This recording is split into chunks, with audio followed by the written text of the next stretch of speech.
ఈరోజు ఒక ప్రత్యేకత ఉంది. సరే 10 ఏళ్ళు నిండి 11వ సంవత్సరంలో అడుగు పెడతా ఉన్నాం. బట్ ఈరోజు ఇంకో ప్రత్యేకత ఉంది ఈ రాష్ట్ర అవతరణ దినోత్సవానికి. ఎందుకంటే ఈ రాష్ట్రం వచ్చిందంటేనే బీఆర్ఎస్ వల్ల, కేసీఆర్ వల్ల. బీఆర్ఎస్ పార్టీ పెట్టి 25 ఏళ్ళు పూర్తయి రజతోత్సవం జరుపుకుంటున్న శుభ సందర్భంలో ఈ వార్షికోత్సవం జరుపుకోవడం నిజంగా నాకు చాలా సంతోషంగా ఉంది.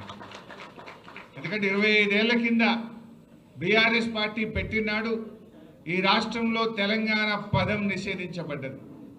జై తెలంగాణ అని అసెంబ్లీలో మాట్లాడలేనటువంటి పరిస్థితి. ఆ రోజుల్లో కేసీఆర్ గారు పార్టీ పెట్టి ఈ రాష్ట్రాన్ని సాధించారు. ఇక్కడ ఉన్నటువంటి మీకు తెలుసు 25 ఏళ్ల కింద తెలంగాణలో పరిస్థితి ఏంది. మీకే కాదు ఈ రాష్ట్ర ప్రజలందరికీ తెలుసు. 25 ఏళ్ల కింద తెలంగాణ పరిస్థితి ఏంటంటే బొంబాయి, బొగ్గుబాయి, దుబాయి, వలసలు, ఆత్మహత్యలు, ఆకలి చావులు. ఇది 25 ఏళ్ల కింద నాటి తెలంగాణ పరిస్థితి. కానీ కేసీఆర్ గారు పట్టుబట్టి ఇవాళ ఆయన తనకు పదవులకు రాజీనామా చేసి జై తెలంగాణ అని ఉద్యమాన్ని ప్రారంభించారు. మీరు ఆలోచించండి, ఇవాళ ఈరోజు రాష్ట్ర ముఖ్యమంత్రిపై అక్కడ ఆవిర్భావ వేడుకలు జరుపుతున్నారంటే దానికి బీఆర్ఎస్ పార్టీ కారణం కాదా? దానికి కేసీఆర్ కారణం కాదా? నిజంగా కేసీఆరే లేకపోతే, బీఆర్ఎస్ పార్టీయే పుట్టకపోతే ఈరోజు రాష్ట్ర ఆవిర్భావ వేడుకలు మనం జరుపుకునే వాళ్ళమా? ఒక్కసారి గుండె మీద చేసి ఆలోచించండి అని నేను అడుగుతా ఉన్నా. ఎందుకంటే ఊసీల లెక్క గతంలో కూడా చాలామంది ఊసీలు పుట్టినట్టు తెలంగాణ పార్టీలు పుట్టినాయి. ఊసీళ్ళు అంతరించిపోయినట్టు ఆ పార్టీలు అంతరించిపోయిన పరిస్థితి మనం చూసాం. కేసీఆర్ ఏమి ధనవంతుడు కాదు, కేసీఆర్ ఏమి బలవంతుడు కాదు, ఆయనకేమీ అంగబలం లేదు, అర్థబలం లేదు. కానీ కేసీఆర్కు ఉన్నది గుండె బలం. ఆ గుండె బలంతో, ఆత్మబలంతో ఆయన పట్టుబట్టి రాజీ లేని పోరాటం చేసి తెలంగాణ సాధించిండు కేసీఆర్ గారు. ఇలా అనేక ఉదంతాలు ఉన్నాయి, చెప్పుకోవాలంటే చాలా ఉన్నాయి. ఆనాడు తెలంగాణ ప్రజాసమితి గౌరవనీయులు డాక్టర్ చెన్నారెడ్డి గారి ఆధ్వర్యంలో కూడా ఉద్యమం జరిగింది, తొలి దశ తెలంగాణ ఉద్యమం. ఆనాడు కూడా మా సోదరిమణి నాగమ్మ ఉన్నది, అప్పుడు కూడా పాల్గొన్నది, ఇప్పుడు కూడా పాల్గొన్నది. ఆనాడు 11 ఎంపీలు గెలిచాం.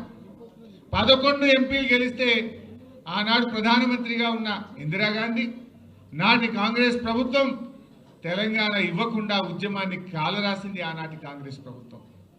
కానీ అదే కేసీఆర్ గారు మలిదశ తెలంగాణ ఉద్యమాన్ని ప్రారంభిస్తే ఏ ఇందిరాగాంధీ అయితే తెలంగాణను వద్దన్నదో అదే సోనియా గాంధీ గారి చేత తెలంగాణ ఇచ్చి తీరాల్సిన పరిస్థితి కల్పించిండు కేసీఆర్, బీఆర్ఎస్ పార్టీ. ఎందుకు? ఈ దేశంలో సంకీర్ణ యుగం నడుస్తూ ఉంది. ఈ సంకీర్ణ యుగంలో తప్పకుండా తెలంగాణ సాధ్యమవుతుంది అని చెప్పి ఆయన ఎంతో వ్యూహంతో 14 ఏళ్ళు నడిపించారు. పార్టీ పెట్టడమే కాదు, అనేక ఇబ్బందులు. ఆ రోజు చంద్రబాబు నాయుడు గారి చేతుల్లో కేంద్ర ప్రభుత్వం ఉండే ఢిల్లీలో ఆయన కత్తికి ఎదురులేని పరిస్థితి. ఇంకా 4 ఏళ్ళు కేసీఆర్, ఆ రోజు ఇంకా 4 ఏళ్ళు చంద్రబాబు నాయుడే ముఖ్యమంత్రిగా ఉండే పరిస్థితి. ఆ రోజుల్లో ఎవరు ధైర్యం చేయలే.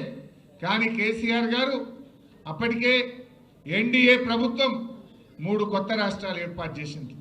2000 సంవత్సరంలో జార్ఖండ్, ఉత్తరాఖండ్, అదేవిధంగా ఉత్తరాంచల్ మరియు ఛత్తీస్గఢ్ 3 రాష్ట్రాలు ఏర్పడ్డాయి.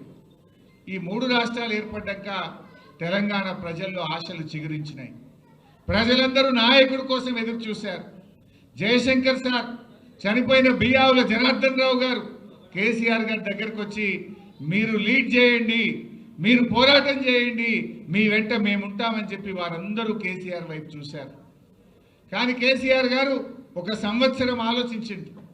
ఉద్యమం ప్రారంభిస్తే ఈ తాప మళ్ళా జెండా దించొద్దు, తెలంగాణ వచ్చేది ఉంటేనే మన ఉద్యమాన్ని ప్రారంభిద్దామని కొన్ని వేల గంటల మేధోమథనం చేసి చాలా ఒక నెలల తరబడి ఆలోచించి 2001లో బీఆర్ఎస్ పార్టీని పెట్టింది.